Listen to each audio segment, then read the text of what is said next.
Welcome class to the Stat 215 Lecture 11 video. So in this lecture video, we're going to focus on three objectives. First, we're going to learn about the Bernoulli process. Second, we're going to learn to use the binomial distribution to find probabilities for discrete random variables.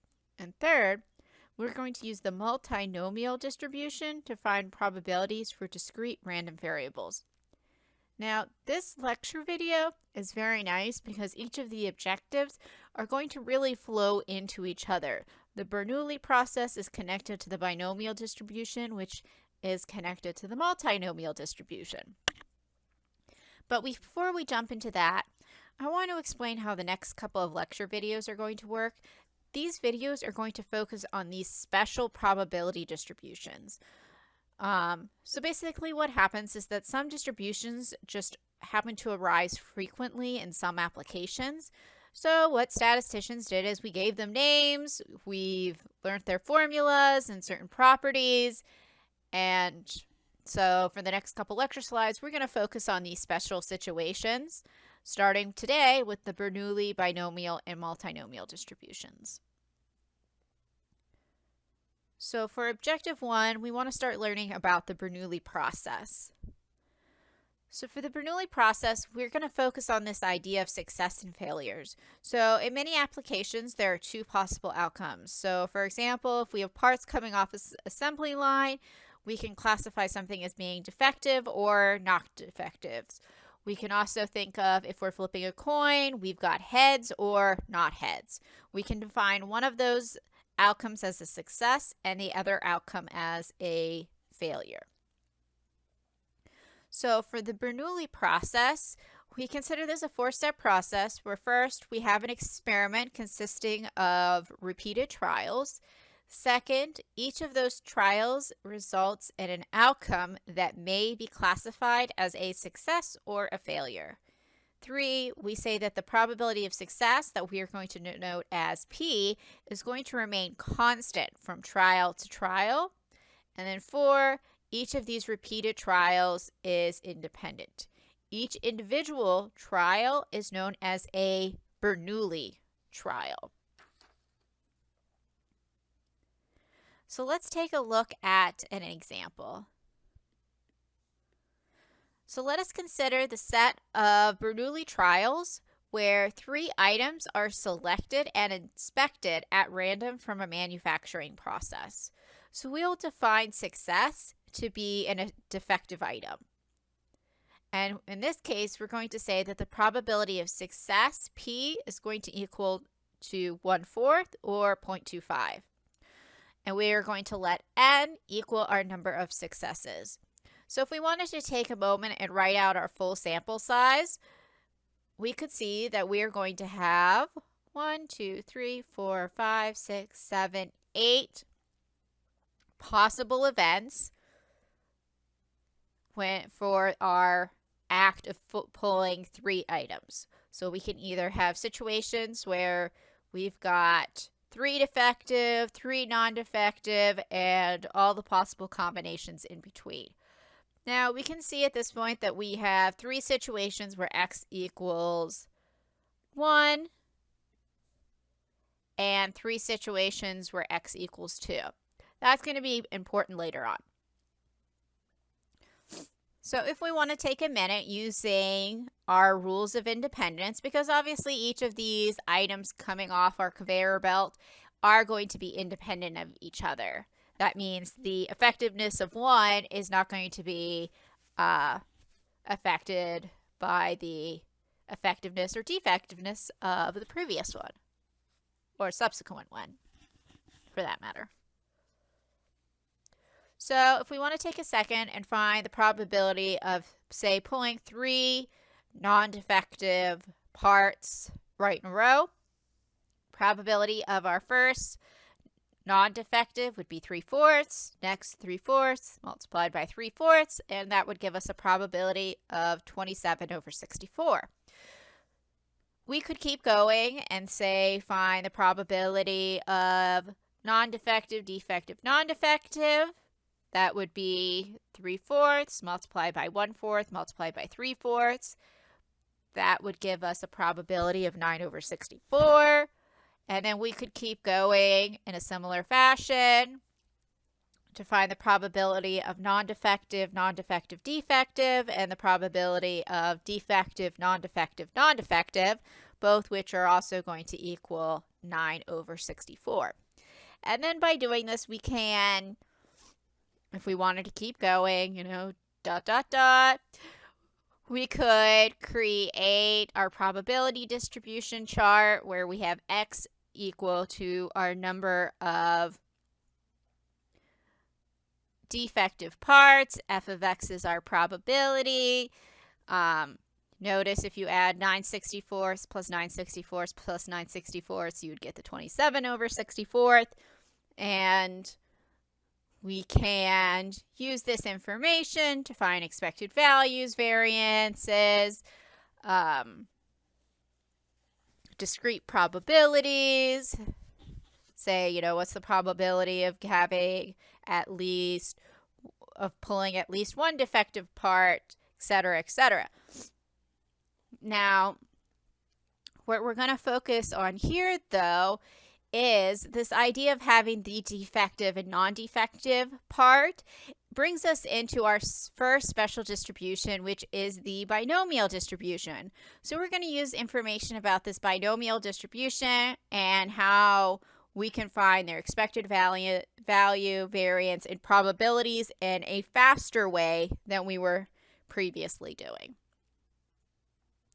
So first off, to talk about the binomial distribution formally, so the binomial random variable is going to be the number x of success in n Bernoulli trials.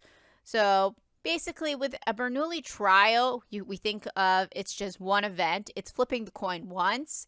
With binomial, we tend to think about it as a whole sequence of independent Bernoulli trials put together that we're looking at as a whole. So instead of just focusing on one defective item coming off a conveyor belt, when we focus on all three together, we consider that to be the binomial distribution. Or a Bernoulli process, alternatively. But most commonly, we think of it as a binomial distribution. So the binomial distribution is the probability distribution of a binomial random variable. So for a binomial random variable, we are going to denote it as the probability of x equals, you can see that we'll have a lowercase b, and then in parentheses x, semicolon, n comma p, where x is our number of successes, n is our sample size, and p is our probability of success. So in our previous example, our probability of, say, x equals 2, would be f of 2, which would equal b, and then in parentheses 2 semicolon 3 comma 1/4, which would equal equal 9/64. But to jump in a little bit further, so there is a special PMF when we are looking at the binomial distribution. So we suppose a Bernoulli trial has a probability of success P and a probability of failure Q equal to 1 minus P.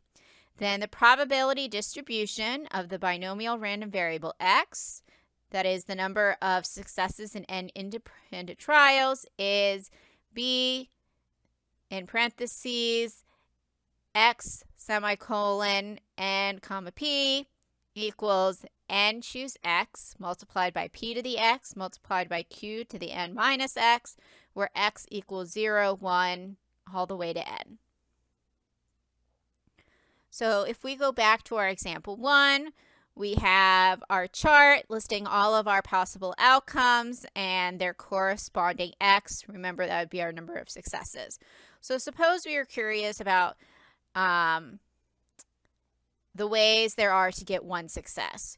So if we want to know find the probability of getting one success in a specified order, say what's the probability of non-defective, defective, non-defective, we can calculate this same as we've always done. 3 over 4 multiplied by 1 over 4 multiplied by 3 over 4. We could rewrite this as 1/4 to the first multiplied by 3/4 to the second, and that would give us our probability of 9 over 64. And if we were curious in just what's the probability of getting one success, we can see, all right, we have this happening 3 times, so we can just take this 1/4 to the first, multiply it by 3/4 to the second, and multiply it by 3, and that will give us our 27 over 64. Not bad. One way to do it. Another way to do it is using the information we just learned about the binomial distribution. So if we recall previous slide, we said, okay, one way to do it would be the probability of getting one success. That would be 3 multiplied by 1/4 to the first and 3/4 to the second gives 27 over 64.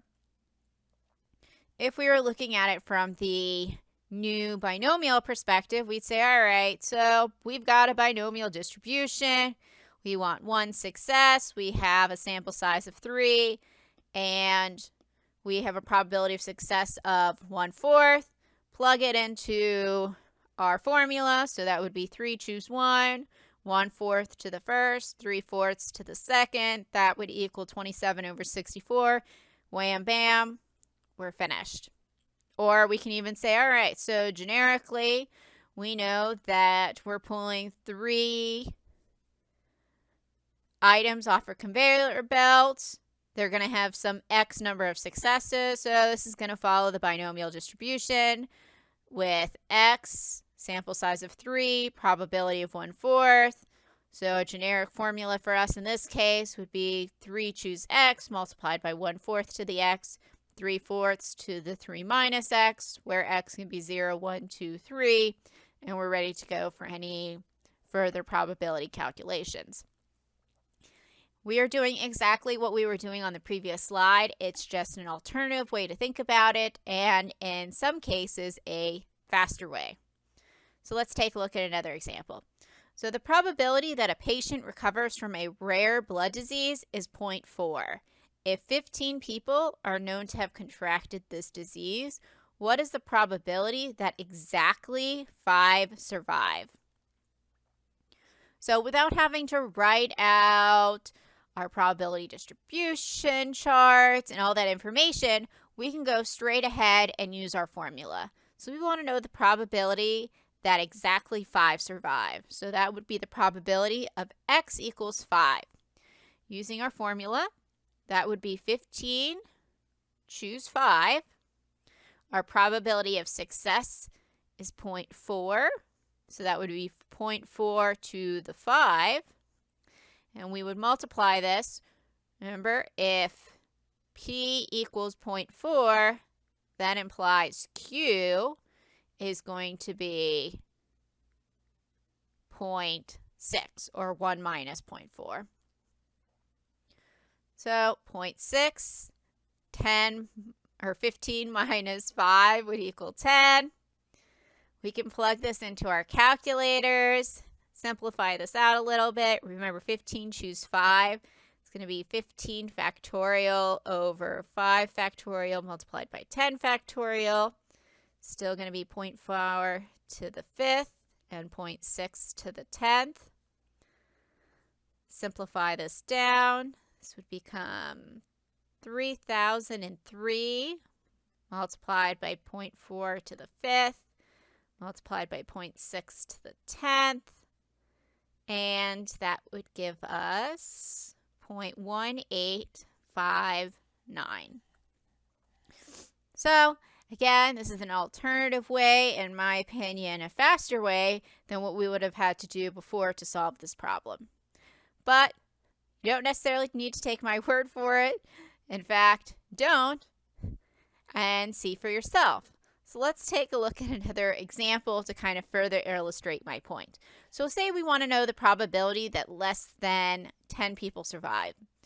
So in this case, we want to find the probability of X less than or equal to 10. Now this is for binomial and Bernoulli situations. These are clearly discrete random variables, so that means we're going to be, instead of using integration, we need to use summation.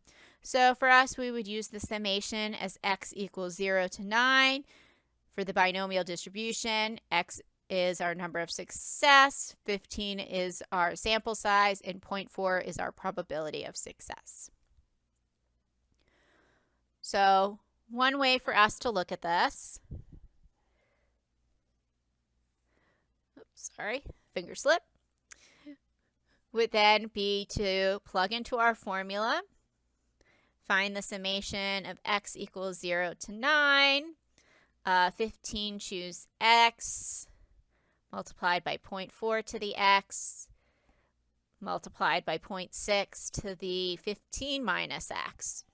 And then we could go through and calculate this by hand, plug in for x is 0, x is 1, all the way to x is 9, add it all together, and get our answer. That is a perfectly legitimate way to do this, and it is definitely our viable option 1. Work this out by hand.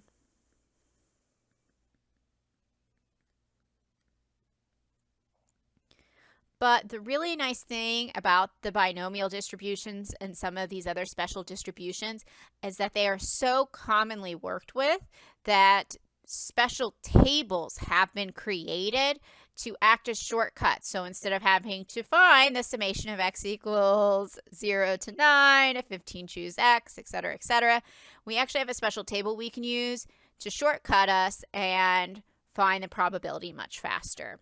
So our second option, if we don't feel like working it out by hand, is use the binomial table. So for the binomial table, there are 3 pieces of information you need. You need to know your sample size, which in this case is 15. You need to know your probability of success, which in this case is 4. And the way this table works is it gives you the probability of x less than or equal to x, although in their case they actually call it r. So because of this x less than or equal to r situation, our problem says x is less than or equal to 10. Well, if you think of it in the terms of discrete, x less than or equal to 10 is actually going to be equal to the probability of x less than or equal to what number? Well, what integer is exactly less than 10? 9. So the probability of x less than or equal to 10 is equal, or less than 10 is the same as the probability of x is less than or equal to 9 in the discrete case. And this value of 9, that is the third thing we need for our table.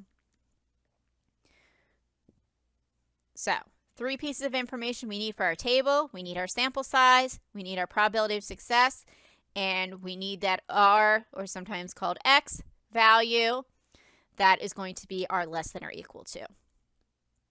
So using our next slide, we have our table.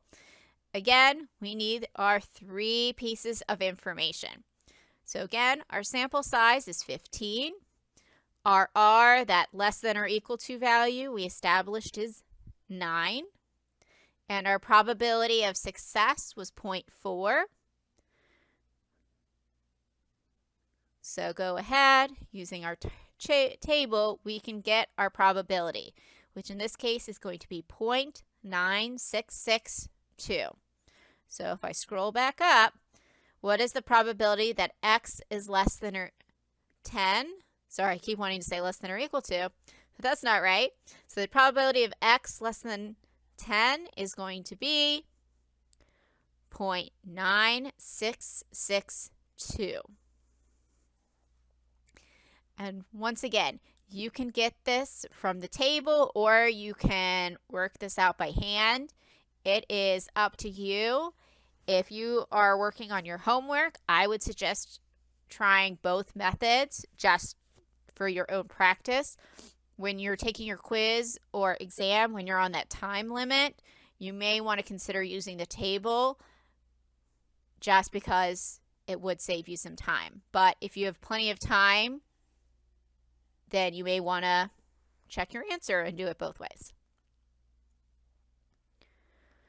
Okay, so I want to take a second on this slide and just kind of review some of the stuff I've talked about but haven't written down. If you haven't noticed already, I like to give you very detailed notes, and to the point where I sometimes spend more time reading the slides than talking about the slides, because I want to just give you so much information and make sure you don't forget anything, because sometimes words are dust in the wind.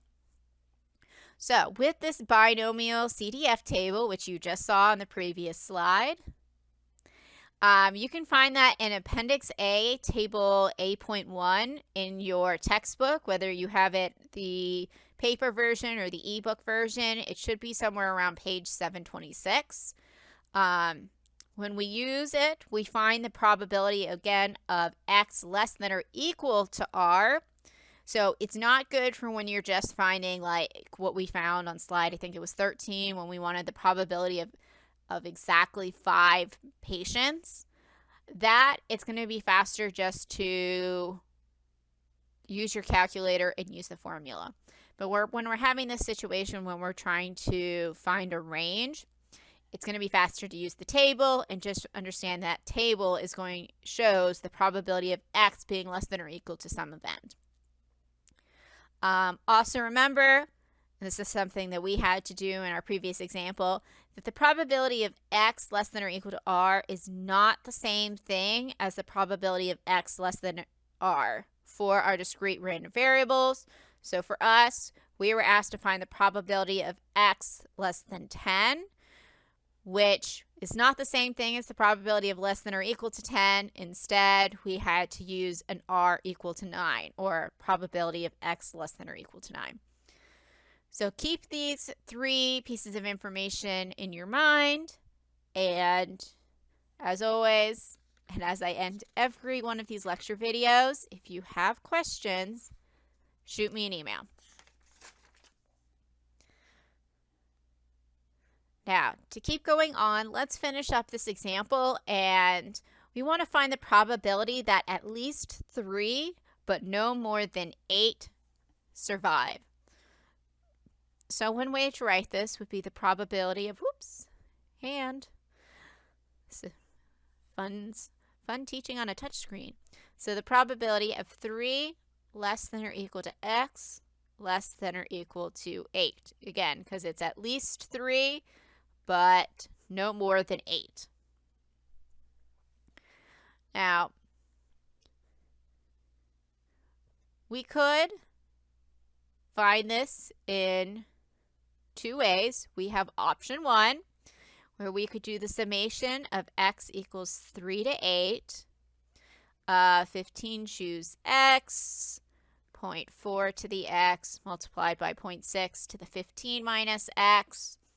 Plug in for your various values of x, add your probabilities together. That is option 1. Option 2 is to use the table.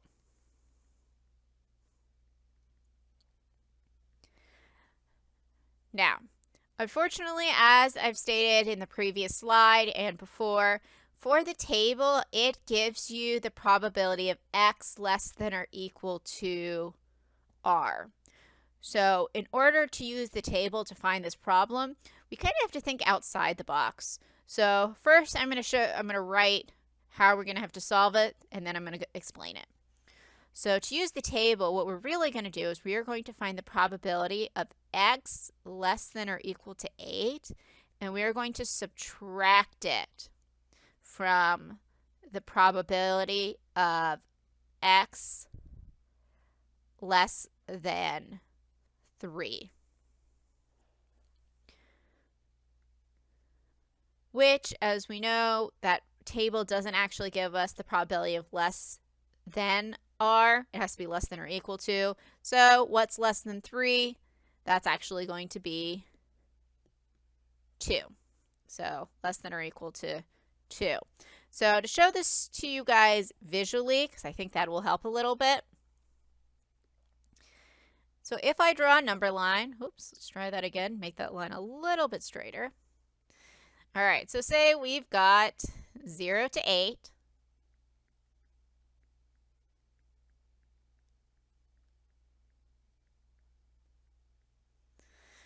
And so what we know is when we're trying to find the probability of 3 less than or equal to x less than or equal to 8, oops, we want to find the probability from, ideally, 3 to 8. But the table only finds x is less than r.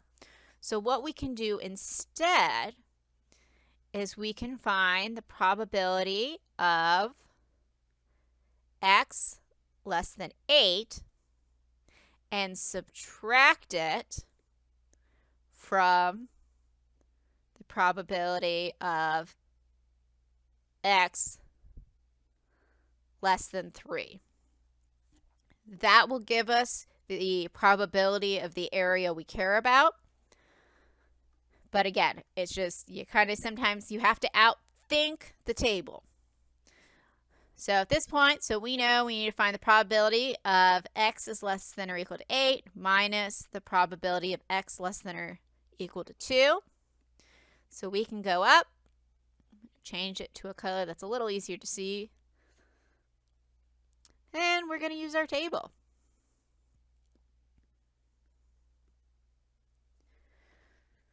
So our sample size of 15 has stayed the same. Our probability of success being 0.4 has remained the same. What has changed is our R value. So again, we wanted to first find what is the probability of x less than or equal to 8. So in this case, the probability of x less than or equal to 8 is going to be 0.9050. So let's scroll back down and write that down. So the probability of x less than or equal to 8 is going to be 0.9050. Minus, now we're going to find the probability of x less than or equal to 2. I'm going to change colors again, try to make this a little bit easier to see visually. Back up to our slides. So this time we want to find the probability of x less than or equal to 2. So using our table, that probability is going to be 0.0271. Scrolling back down, the probability of x less than or equal to 2, 0.0271. So we can subtract and we will get a final answer of 0.8779. Very good. So the probability that at least 3 but no more than 8 survive is 0.8779 or 87.79%. Excellent. Okay, so at this point we are going to transition. As I said before, when we focus on these special distributions, we are going to look at how to find the probability of these distributions, and we are also going to look at how to find the mean and the variance of these distributions.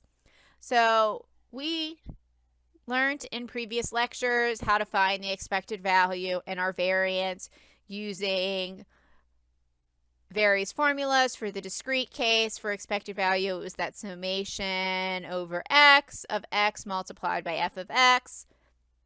That still works, and that's still true. With these special distributions, we derived statisticians, formulas that will give us our equivalent answers using, we had theorems, we proved it. It's equivalent. Take our word for it. I'm not going to spend the time of this class to go through and derive our expected value and variance formulas. If you're very much interested in that, you can go ahead and take Stat 462. But in this class, I'm just going to give you the shortened expected value and variance formulas and trust you to use them when the situation arises. So for some notation for our binomial variable, we have this x tilde bin, which stands for binomial, and in parentheses n comma p, which means the random variable x has or follows a binomial distribution with n trials and the probability of success p. So if we suppose that x is a random variable that has a binomial distribution with n trials and probability of success p, then our expected value of x is going to be n multiplied by p. So our number of trials multiplied by our probability of success. And our variance of x is going to be n multiplied by p multiplied by q. So our number of trials multiplied by our probability of success multiplied by our probability of failure. So at this point, now that we have our formulas, let's take a look at an example for us. So this says, this is a typo, it says from homework 3, please ignore that. Let us just consider the probability distribution f of x, where we say 3 choose x, f of, let's try that. Let me try that. Let us consider the probability distribution f of x, where we have 3 choose x multiplied by 5/8 to the x multiplied by 3/8 to the 3 minus x, where x is 0, 1, 2, and 3. So knowing what we know about the binomial formula, we can see that our sample size is 3, our probability of success is 5/8, and our probability of failure is going to be 3/8. So in our previous classes, if we wanted to find the expected value, we would have had to first find f of 0, f of 1, f of 2, f of 3, and then we would have calculated our expected value as 0 multiplied by f of 0 plus 1 multiplied by f of 1 plus 2 multiplied by f of 2 plus 3 multiplied by f of 3. We would have added it together. We would have gotten 960 over 512, and we would have simplified that to get 1.875. Now, with our formula of n multiplied by p, we can multiply. We know n is 3, p is 5/8, 3 multiplied by 5/8 is 15 over 8, which equals 1.875. Same thing for the variance. Before, we used the variance formula where we found the expected value of x squared minus the expected value of x, that quantity squared. Now, because we know we're working with the binomial distribution, we have our formula NPQ. Plug in 3 multiplied by 5/8 multiplied by 3/8. That will equal 45 over 64, which will equal 0.703. You're going to get the same answer. It's just an alternative way of finding what we need to find. So let's do another one just for good practice. So we say that the probability that a patient recovers from a rare blood disease is 0.4. If 15 people are known to have contracted this disease, let X be the number of patients who recover. So clearly we have recover, not recovered, success, failure. We can see that our sample size is going to be 15. Our probability of success is going to be 0.4. And then our probability of failure is going to be 0.6. To find the expected value, we multiply n by p. 15 multiplied by 0.4. That will equal 6. So the expected number of patients to recover of 15 people is going to be 6. To find the variance, NPQ, 15 multiplied by 0.4 multiplied by 0.6, and that will equal 3.6. Very good, and hopefully not too bad. Let's take a look at example 5. So for example 5, it is conjectured that an impurity exists in 30% of all drinking wells in a certain rural community. Suppose 10 wells are randomly selected and 6 are found to be contaminated. If the conjecture is correct, what is the probability that we would find 6 or more impure wells? And we will let X be our number of impure wells. So in this case, we can understand that this is a binomial distribution. The wells are either contaminated or not contaminated. So we'll say that X is a random variable that follows the binomial distribution with n trials and probability of success being 0.3. Now, to answer our problem, we want to know what is the probability that we have 6 or more impure drinking wells. This is another issue using our binomial table. If you recall, with the table, it gives us the probability of X less than or equal to R. So in order to find something that is the probability of X greater than or equal, we are going to have to use the rule of the complement. So if you recall, that would mean that the probability of X greater than or equal to, say, R is going to be equal to 1 minus the probability of X is less than R.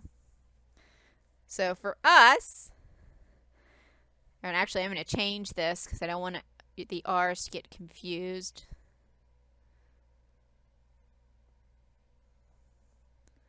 So we'll say the probability of X less than or equal to Z equals 1 minus the probability of X less than Z. So putting in the context of our problem, we want to find that the probability of X is greater than or equal to 6. Using our table, we can't find that directly. So instead, we need to find the probability of 1 minus the probability of X less than 6. And since it's less than 6 and we're using a discrete distribution, that is really equivalent to 1 minus the probability of X less than or equal to 5. Now at this point, we can go ahead, look at our table to find the probability of X less than or equal to 5. We know that we have a n equal to 10.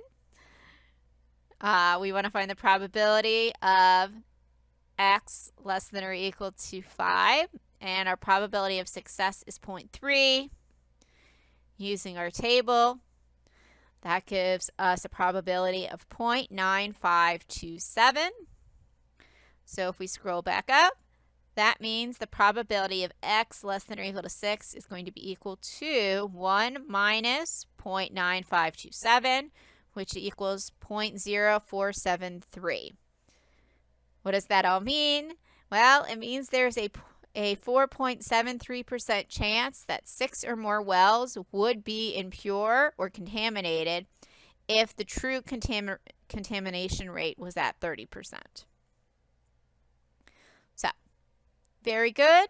At this point, I think we're good with binomial distribution. So let's move on for the last couple slides of this lecture and focus on the multinomial distribution. And as I said before, you'll see a connection. The Bernoulli process, a Bernoulli trial was connected to the binomial process. The Bernoulli process was connected to the binomial distribution, and the binomial distribution is connected to the multinomial distribution. If you even think about it logically, binomial, bi means 2, multi means many. So before we were looking at 2 situations, success and failure. Multi means we are going to be looking at a trial that has more than 2 possible outcomes. So for example, a manufacturing product might be too light, too heavy, or acceptable. So for this case, we will say that there are n total independent trials, k possible outcomes, and those k probabilities should sum to 1. And we want to find the probability that the results are distributed in a particular way among those k outcomes. So for example, if we had 12 independent trials from our manufacturing product, we would want to know what is the probability that 3 products are too light, 4 are too heavy, and 5 are acceptable. So for the multinomial distribution, to formally give you your PMF, if a given trial can result in k outcomes, E1, E2, all the way to EK, with probabilities P1, P2, all the way to PK, then the probability distribution of the random variables x1, x2, all the way to xk, representing the number of occurrences, E1, E2, all the way to EK, in n independent trials, is f of x1, x2, all the way to xk, semicolon, P1, P2, all the way to pk, comma, n is equal to n factorial over x1 factorial, x2 factorial, all the way to xk factorial, multiplied by the probability, multiplied by p1 to the x1, multiplied by p2 to the x2, all the way to pk to the xk, where the summation of I equals 1 to k of xi equals n, and the summation of I equals 1 to k of pi equals 1. So remember, P1, P2, all the way to PK, that is all the probabilities of our event. Those must add up to 1. And our x1, x2, all the way to xk, that needs to encompass our entire sample size. So that needs to add up to Bn. So let's take a look at an example of this. At a certain airport, the probabilities that individual runways are accessed by a randomly arriving jet are runway A at 2/9, runway B at 1/6, and runway C 11/18. So we want to know what is the probability that for 6 randomly arriving planes, 2 land on A, 1 lands on B, and 3 planes land on C. And just as a quick check, we can note our probabilities add to 1. 2/9 plus 1/6 plus 11/18 equals 1. And we have a sample size of 6, and 2 plus 1 plus 3 does indeed equal 6. So we can go ahead and calculate our probability. And just to write it out, we have a sample size of 6. We said that there were 2 planes landing on runway A, 1 plane lands on runway B, and 3 planes landed on runway runway C. So to find the probability of our event, that would be 6 factorial over 2 factorial multiplied by 1 factorial multiplied by 3 factorial. And now looking at our probabilities, probability that they landed on runway A was 2/9, and that happened 2 times. The probability of landing on runway B was 1/6, and that happened 1 time.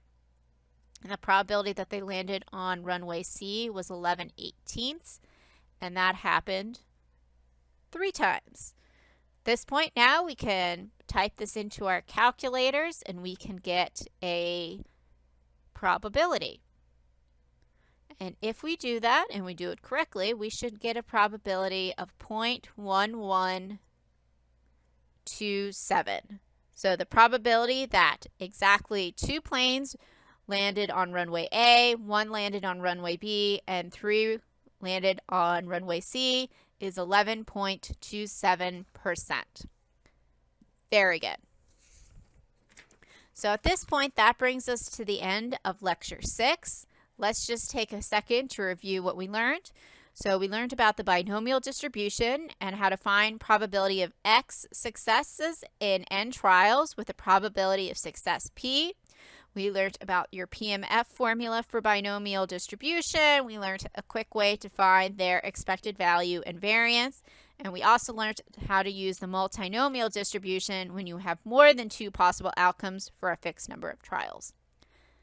Okay, that's it. As always, if you have questions, please send me an email. Have a good night.